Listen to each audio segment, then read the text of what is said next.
الحمد لله رب العالمين نحمده على كل صغيرة وكبيرة وعلى كل خير نحن فيه والحمد لله على كل شيء نعلم حكمته ونجهلها ثم الصلاة والسلام والتحية والإكرام على حبيب إله العالمين سيدنا ونبينا خاتم الأنبياء محمد وعلى آله الطاهرين المعصومين المنتجبين اللهم صل على محمد وآل محمد وعجل فرج. السلام عليك يا أبا عبد الله وعلى الأرواح التي حلت بفنائك. عليك مني سلام الله أبدا ما بقيت وبقي الليل والنهار، ولا جعله الله آخر العهد مني لزيارتكم. السلام على الحسين وعلى علي بن الحسين وعلى أولاد الحسين وعلى أصحاب الحسين. Sisters and brothers, Assalamu alaikum wa rahmatullahi wa barakatuh. يقول الله تبارك وتعالى في القرآن الكريم: أعوذ بالله من الشيطان اللعين الرجيم، بسم الله الرحمن الرحيم. وجعلناهم أئمة يهدون بأمرنا وأوحينا إليهم فعل الخيرات وإقام الصلاة وإيتاء الزكاة وكانوا لنا عابدين. And we appointed them as imams who guided people under our command, and we inspired them to do good deeds and to establish prayer and pay zakat, and us alone they worshipped. Surah Anbiya, verse 73.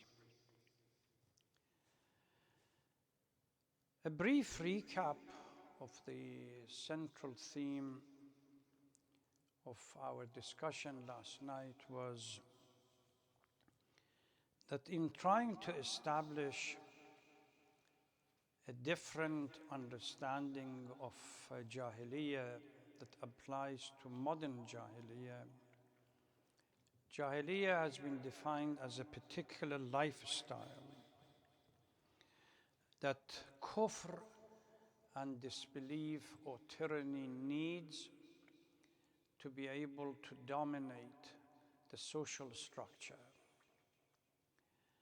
And Quran, at least in one occasion, when the story of Pharaoh and Musa is narrated, Pharaoh says that this is tariqatukum al-muthla, your excellent way of life. So the excellent way of life that he was referring to is referring to the social structure that is imposed on the community by elite tyrannical rulers such as Pharaoh at the expense of the majority. And this unique and excellent way of life, according to the tyrants, is something that most of the prophets, when Allah subhanahu wa ta'ala commanded them to come and guide humanity, they challenged. The essence of the confrontation that takes place between what Quran says, shayateen al-ins wal-jinn, and the prophets is due to this clash of what we call two way of life, two lifestyles. On the one hand, the social structure is unstable but yet beneficial to the few and requires a complete shift. That this is why the holy prophets come to change the social structure. And as a result of this, those who have an axe to grind and benefit from an existing world order in their time, they find it very difficult to tolerate, and they have to stand up and rise against the prophets. The enmity that exists between shayateen al-ins wal-jinn is not a personal issue. It's a byproduct of the fact that they see their interest threatened by the presence of the prophets, that if they don't defend it, it's going to be totally destroyed. When it comes to Islam, the Holy Prophet ﷺ struggled for 23 years. His mission was the same thing, similar to the previous prophets.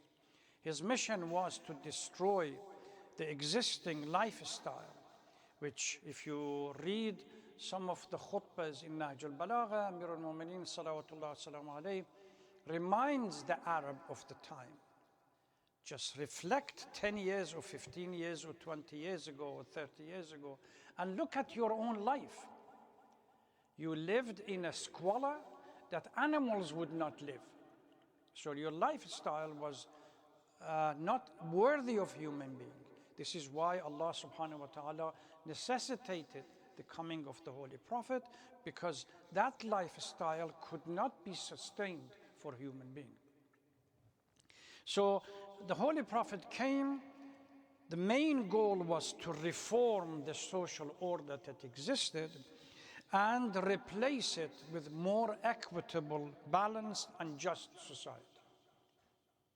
لَيَقُومَ النَّاسُ بِالْقِسْطِ, that verse in the Holy Quran says, or خَيْرُ أُمَّةٍ or أُمَّةً وَسَطًا, whatever expression we use, is in reference to the point, the fact that the Holy Prophet had an obligation to dispense with the existing world order that created this dysfunctional society and replace it with the new world order. Unfortunately, after the demise of the Holy Prophet,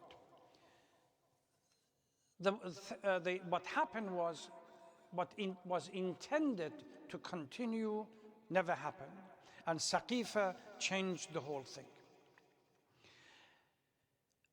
Out of the death of the Holy Prophet, a new reality was born, which we call it, let's for the time being call it the Imamah, and had a task similar to the Holy Prophet.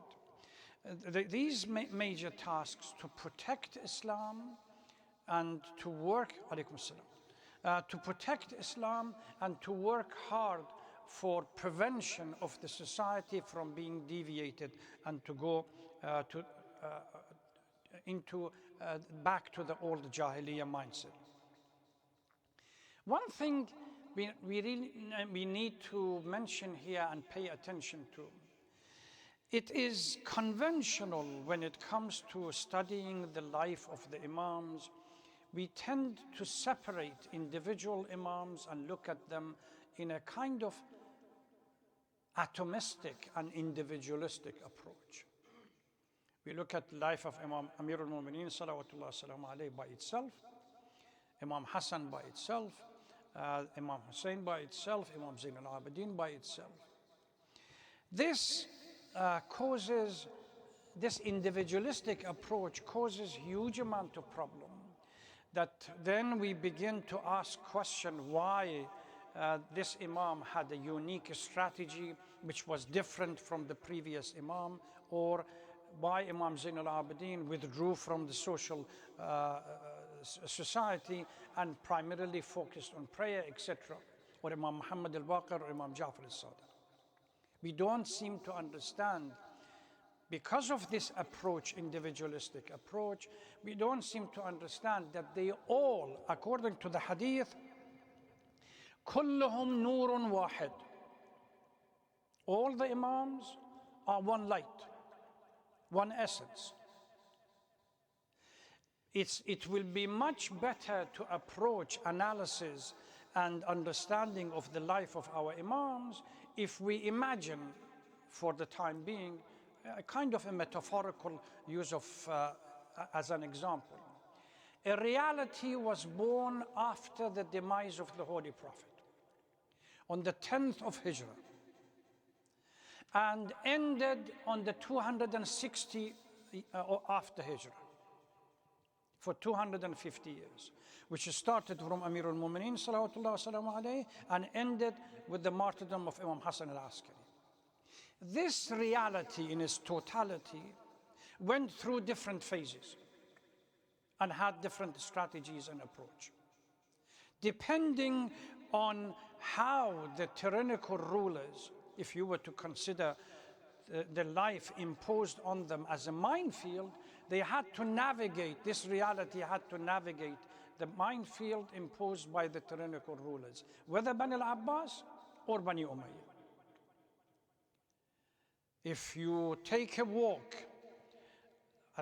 you might have to go on a straight path, or you might have to go uphill or downhill. These are all part and process of one's walk. Ahlul Bayt had to go through the same thing. So if Imam Zayn al-Abidin withdraws from the social structure and starts propagating Islam using dua primarily as a language, as a medium of presenting Islamic ideas, it's along the same path of the uprising of Imam Hussein and the peace process of Imam Hassan. What is different between the two is because the condition imposed on them is different.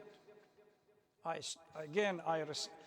recommend for Arab brothers and sisters to go and look at a book by Marhum Shaykh Sadr, Ahlul Bayt, تعدد الأدوار ووحدة الهدف.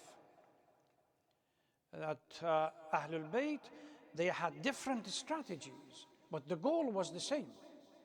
The goal was imposed on them. If there was no Saqifa, naturally the main goal or objective of Ahlul Bayt would be to guide the society, follow the example of the Holy Prophet, and guide the society to the right path and keep them and improve their social status.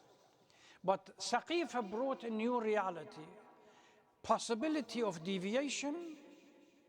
This is why Ahlul Bayt now have to preserve Islam and protect Islam, as well as prevent any deviation that takes place.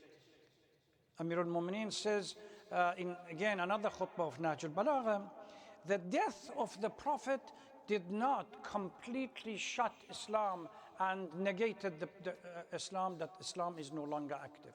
Quran says, أَفَإِن مَاتَ أَوْ قُتِلَ انْقَلَبْتُمْ عَلَىٰ أَعْقَابِكُمْ. The death of the Holy Prophet should not be an excuse to go back to the old Jahiliya.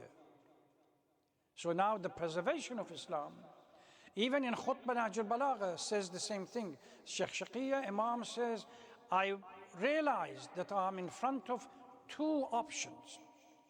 Either to rise and get my own right back, but at the same time risk the destruction of Islam, because now this rising up would lead to a civil war and ultimately weakens Islam, or to accept that my rights are usurped, but at least Islam is preserved. Even in what we call kufr al-khafi, it's better than complete destruction of Islam. أَفَإِن مَاتَ أَوْ قُتِلَ انْقَلَبْتُمْ عَلَىٰ أَعْقَابِكُمْ. So the primary responsibility for the Imam after Saqifa is the protection and preservation of Islam, as well as making sure that deviation never takes place. They never ceased to make an effort to reclaim the leadership whenever there was such possibility. If Imam Ja'far, if somebody comes from Khurasan to Imam Ja'far al-Sadiq and says, you have 100,000 people ready for your command, and why don't you rise against Bani al-Abbas? And he says, what kind of people? And asks the person, he says, are they ready to follow my command fully? Yes, Yabna Rasulullah. He said, okay, you are one of them, correct? There is a tanur over there, open the cover and go inside. This person began to give excuses. It's fire, I'm flesh, I'm going to die, I'm going to burn. Imam says, don't you think that I know what the effect of fire is on human flesh. At the same time that he was debating, Zurara walks in, one of the close disciples of the Holy Prophet, or it might be one of the other disciples. Imam commands him, go into the tanur. Without any question, he goes into the tanur. This person says, well, that's the end of Zurara. Within a few minutes, Imam asks Zurara to come out.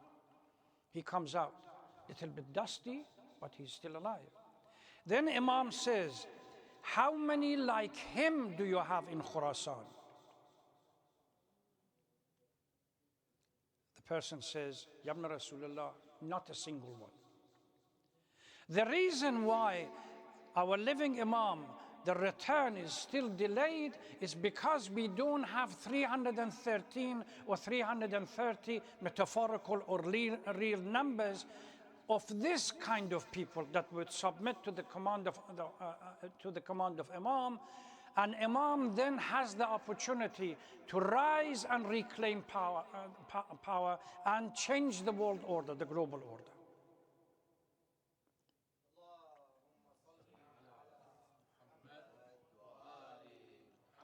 So our Imams have these two responsibilities from the beginning of the birth of Imamah, which is immediately after the demise of the Holy Prophet. During this whole 250 years, until the death, the martyrdom of Imam Hassan al-Askari, they all have the same kind of responsibility: protection of Islam, preservation of Islam, prevention of deviation. At the same time, if there is an opportunity for rising up, they would. But never. We, the Shias, or people that were supposed to be followers of Ahlul Bayt, we always stayed behind. We claimed lip service to the Ahlul Bayt, but we never were there, at least our ancestors, they never were there when they needed us to rise and change. So different activities that we see, or different strategies, if we look at it as a one single entity, then Imam Hassan, Imam Hussein, Imam Zain al-Abidin, Imam Muhammad al-Baqir, Imam Ja'far al-Sadiq, all the strategies that they have fall within this singular reality that they had to go through different stages, different phases, because of the fact that during this 250 years, the unjust rulers, the tyrannical rulers imposed the behavior on Ahlul Bayt and never gave them the opportunity. Bani Umayyah, when they were strong, they killed, they poisoned, they destroyed Ahlul Bayt. When they became weak, it was an opportunity created from Imam Muhammad al-Baqir and Imam Ja'far al-Sadiq to begin propagate Islam and the concept of Shia theology and Shia ideology. The moment Bani al-Abbas came to power and they became strong, they did exactly the same thing, even worse, because now, because of their close relationship with Ahlul Bayt, they knew who these people are and how they should deal with them. And they never stopped from looking for an opportunity to claim power and deal with the Yazids of their time and establish a just order in the society. The clash, our Imams constantly try to present this clash not on a personal basis, not on a some kind of tribal basis. They always have presented it as a clash between Islam and Jahiliya. When we have, alaykum salam, when Amir al-Mu'mineen salawatullah salam alayhi says, "Ala wa inna baliyatakum qad aadat." The problem of Jahiliya, the mindset of Jahiliya has come back. Again, so the conflict between Imam and those who stood up in front of him is a conflict between Jahiliya mindset, those who called for to go back to the Jahiliya, and Imam that says no, just order. I gave the example last night. When Talha and Zubair came to Amir al-Mu'mineen at the beginning of his leadership, and they said, we want to discuss something with you. Imam said, is this going to be a private affair, or is it going to do with something about the whole society or ummah? They said, no, it's a private issue. Immediately turned off the candle that existed in Baytul Mal and went back inside the house, brought up his own candle. They said, why did you do that? He said, that candle belongs to Baytul Mal. And I cannot burn that candle when you want to discuss your private affair. I am responsible to establish a just order. Remember, Amir al-Mu'mineen salawatullah salamu alayhi's people bay'ah to Amir al-Mu'mineen was due as a consequence of revolution, the uprising against Uthman. The uprising was against Uthman because he was unjust, because he was tyrannical. He supported his own tribes and his cronies. At that particular moment, Imam could not have compromised anything. They voted him in, expecting from him absolute justice. This is why there is no compromise with Talha, there is no compromise with Zubair, there is no compromise with Muawiyah or anybody else. So here, when we have Karbala is in front of us, our Imams worked hard to protect Islam, preserve Islam, and whenever there is an opportunity for changing of the world order or the existing order which was corrupt, they did it. Sometimes they succeeded a little bit, such as Amir al-Mu'mineen. In other times they failed, but they did their responsibility. The question is, we go back to the question that we raised at the beginning 2 nights ago. What is our responsibility in the light of the current reality around us? With the definition that I gave last night and the night before, the current world order is a Jahili world order, exactly the same, but the mindset is the same, the lifestyle is the same, that tries to dictate a particular lifestyle, a particular way of life, economically, politically, morally, ethically, and so on, that is contrary to the principles of Islam. What are our responsibilities now? A few years ago, a friend of mine sent me an article. A group of young men, young brothers and sisters, went to Mashhad for a conference on how to deal with the world crisis and the challenge the new world order has created, particularly for the youth. One of the speakers in that meeting was Ayatollah Khamenei, and he talked to them. He said, advised the youth within those who were present, that you have full responsibility to introduce our Imams to the world. Granted, there are certain Imams, such as Amir al-Mu'mineen, Imam Hussein, and possibly Imam Ja'far al-Sadiq, people know about them. But the rest of the Imams, the world has no clue about who they are. So your responsibility, our responsibility would be to introduce our Imams to the world. But because they are unknown, there are 3 major factors that we really need to focus upon them. This is advice to the youth. And introduce our Imams through these lenses. Number 1, through the spirituality of the Imams. Moral, ethical, spiritual well-being, and what principles did they live and propagated and stood for. Spirituality of the Imam must be understood and presented to the rest of the world. The world is searching, thirsty for spiritual leaders. And that's number 1. We have a responsibility to pass or to inform the rest of the world about the spirituality of our Imam.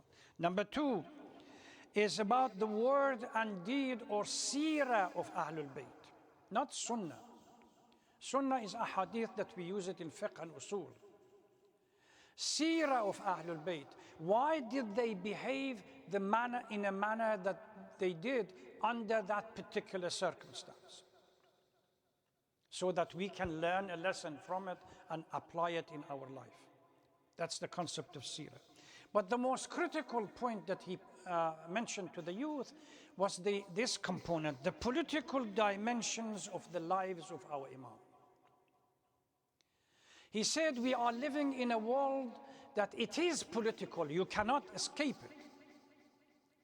You can hide under the table, but the world is political. There is a clash between two political way of life, the one that Islam is being presenting, and the way which is the modern way of life is presenting. And the political component of Imam's life has to be presented. And he points on number one, Karbala. Don't be mistaken by presenting Karbala purely as a tragic event. Yes, tragedy is part of it. Sentiment is part of it.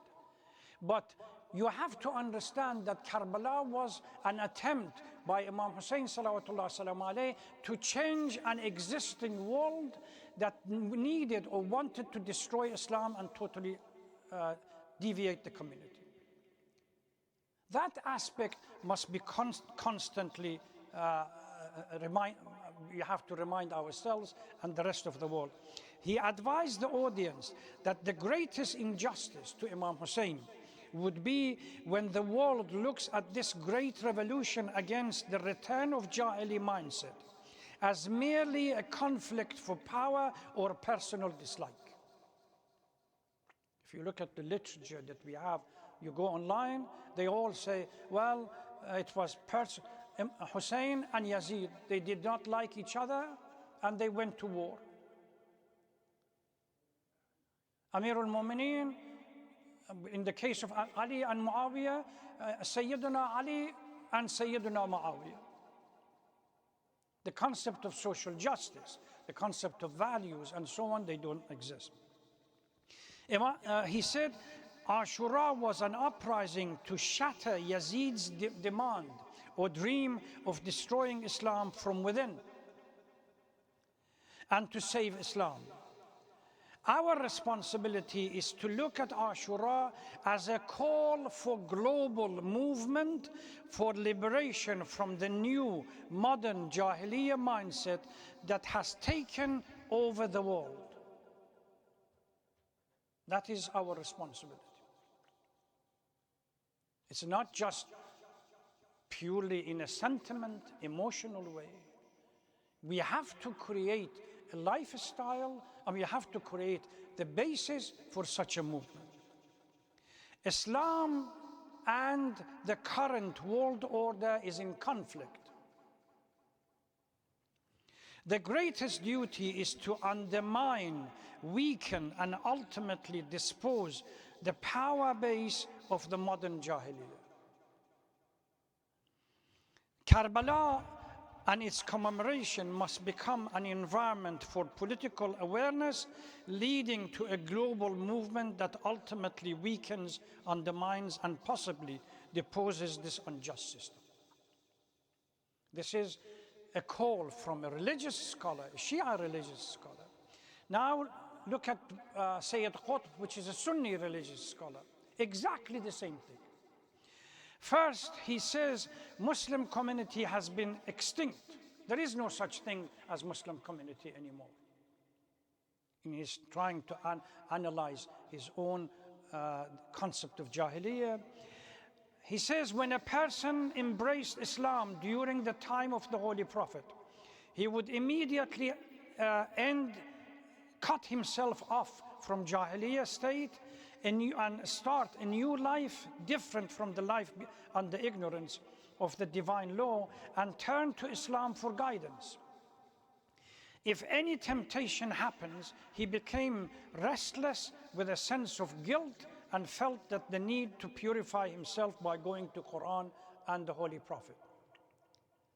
The foremost duty of Islam in this world, this is his own point. The foremost duty of Islam in this world is to depose Jahiliya from the leadership of human being and take the leadership into its own hand and enforce a particular way of life which is permanent feature of Islam. Remember what Pharaoh said, طريقتكم المثلى. Islam has its own طريقتكم المثلى that must be at least within the Muslim countries. That we stand for social justice, we oppose injustice, and so on and so forth. I was just, before we started the lecture, if anybody is searching for today, we have a hadith, assuming that it is correct, كل أرض كربلاء and كل يوم عاشوراء. Where is the Ashura of today and the Karbala of today is Gaza. We, on the one hand, يا ليتنا كنا معكم, and on the other hand, we stand far away from the crisis in Gaza and we do nothing. This is the fundamental disconnect between presenting Ashura, talking about Karbala, commemorating Karbala, and then staying away from our responsibility in this, the crisis that we have to deal with. Inshallah, we will continue with our discussion tomorrow night. We ask Allah subhanahu wa ta'ala to hasten the return of Imam, our living Imam, inshallah, as soon as possible, and grant us the privilege of being able with him and follow his command, inshallah. Please pray for people who are in need of prayer, whether they are sick, ill, and in need of support, that may Allah grant them their wishes, inshallah. Thank you very much. Wassalamu alaikum wa rahmatullahi wa barakatuh.